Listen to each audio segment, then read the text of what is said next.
Assalamualaikum warahmatullahi wabarakatuh. Perkenalkan, nama saya Rifki Ramadan. Jadi di sini saya bakalan menjelaskan tentang akidah akhlak, yaitu akhlak tercelah, khususnya tentang fitnah. Nah, jadi pertama-tama kita harus mengerti apa itu definisi dari fitnah. Nah, fitnah itu adalah perbuatan menyebarkan tuduhan, kabar bohong, atau berita yang tidak benar tentang seseorang. Intinya itu kita ngasih kayak semacam hoax itulah kepada seseorang. Tindakan ini itu biasanya dapat merugikan nama baik dan kehidupan orang lain secara mendalam.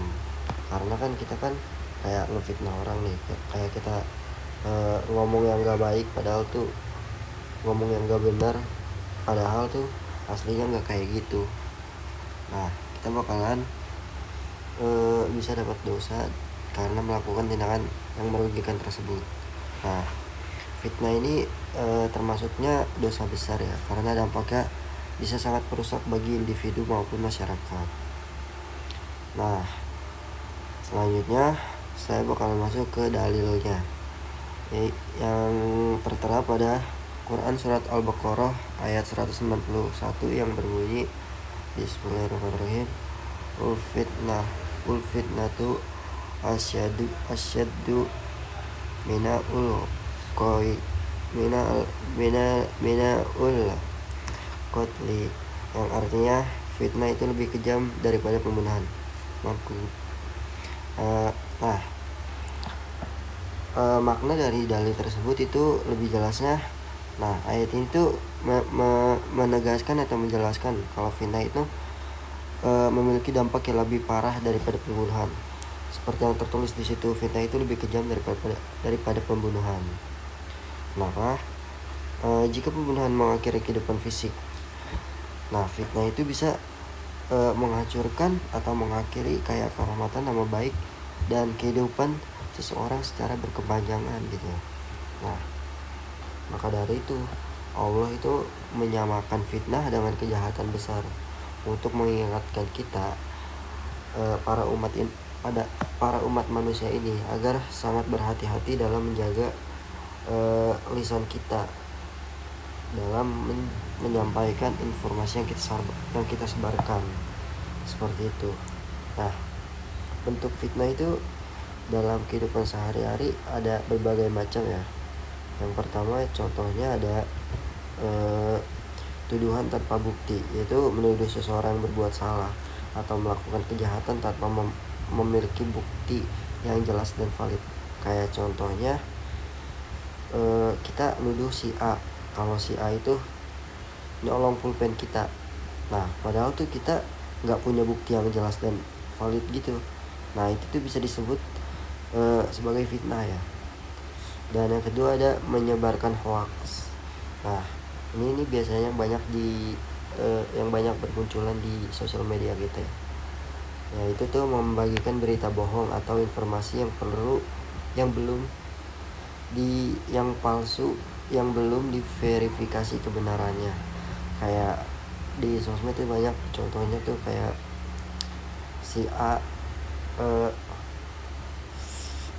contohnya kayak si A selingkuh sama si B, padahal tuh bisa jadi itu tuh video lama, jadi tuh kayak belum pasti gitu.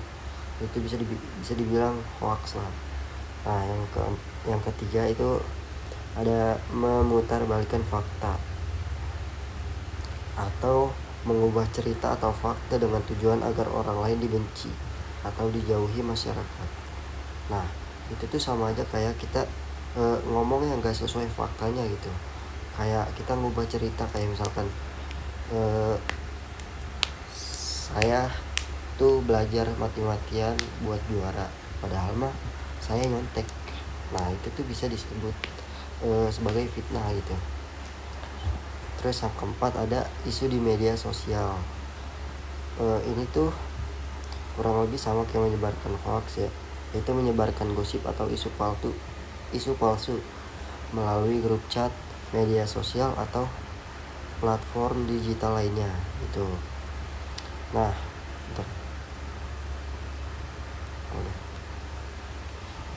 Terus kita masuk ke dampak negatifnya. Yang pertama, tentu saja menghancurkan nama baik. Fitnah ini bisa merusak reputasi dan kehormatan seseorang yang telah dibangun selama bertahun-tahun. Kadang tuh sulit dipulihkan kembali. Kenapa bisa menghancurkan nama baik? Karena ya dia kayak ngasih berita bohong ke kita, jadi tuh nama kita tuh bisa jelek. Kayak Presiden Jokowi yang nggak tahu sih bener apa enggak, coba dibilangnya dia difitnah kalau dia tuh ijazahnya palsu, ya gitulah. Terus yang kedua ada hilangnya kepercayaan gitu, yang isinya mengikis rasa percaya antar umat manusia dan menciptakan suasana penuh kecurigaan serta ketidakharmonisan sosial. Terus yang ketiga ada perpecahan umat. Nah, ini tuh bisa menimbulkan permusuhan, konflik, dan memecah belah persaudaraan dalam keluarga, komunitas, bahkan masyarakat luas. Karena dia kan nyebarin fitnah, jadi otomatis misal si A nyebarin fitnah dari si A tuh ngefitnah si B. Nah, si A sama si B tuh bakalan terjadinya konflik gitulah. Jadi mereka tuh musuhan.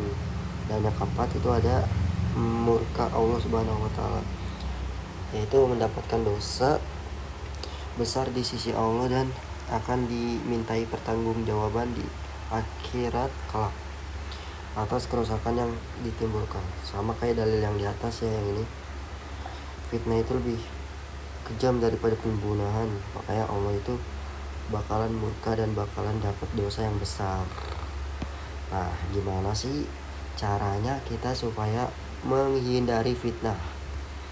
Nah, yang pertama caranya itu ada tabayun sebelum menyebar.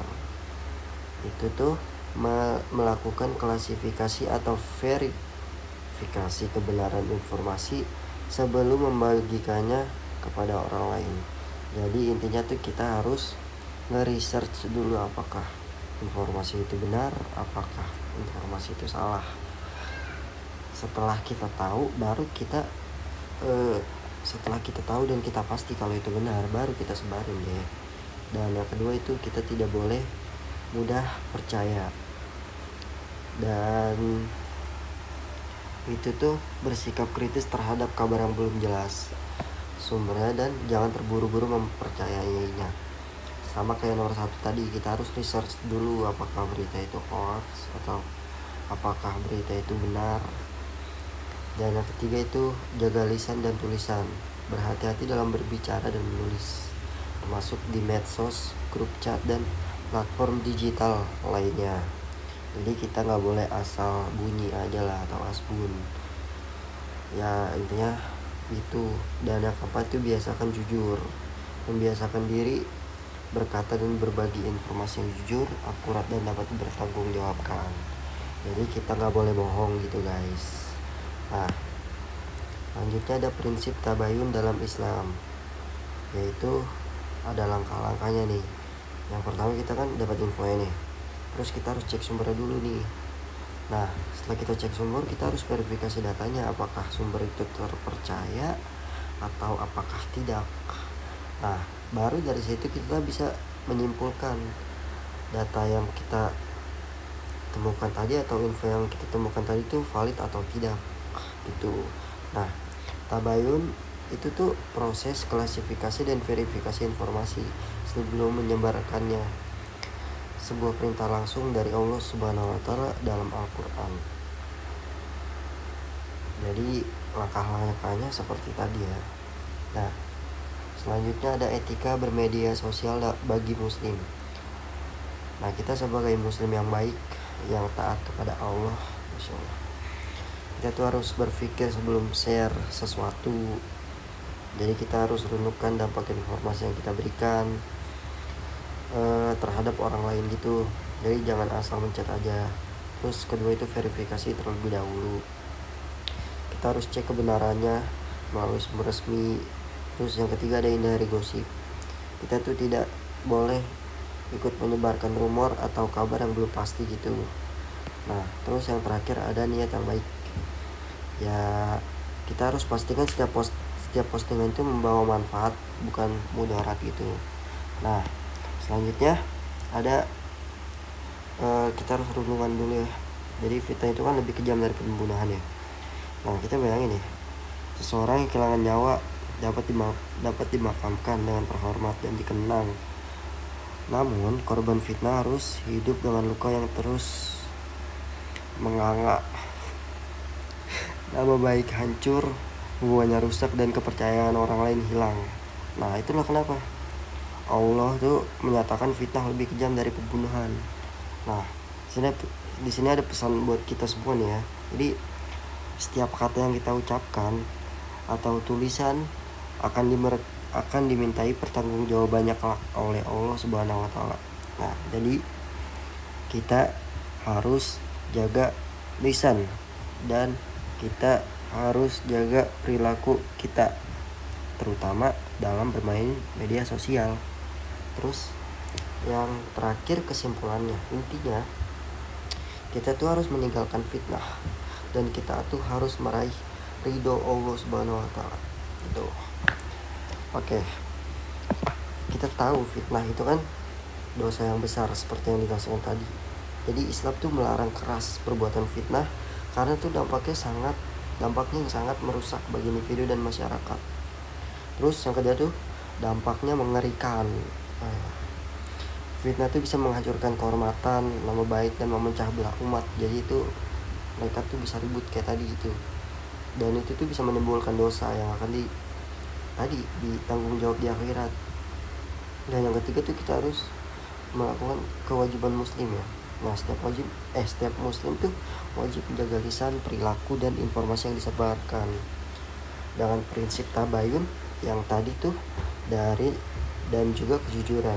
Nah, jadi kita tuh harus jauhi fitnah dan menjadi muslim yang baik dalam menjaga kehormatan bersama gitu guys. Mungkin sekian saya presentasi dari saya. Kurang lebihnya mohon maaf. Wassalamualaikum warahmatullahi wabarakatuh.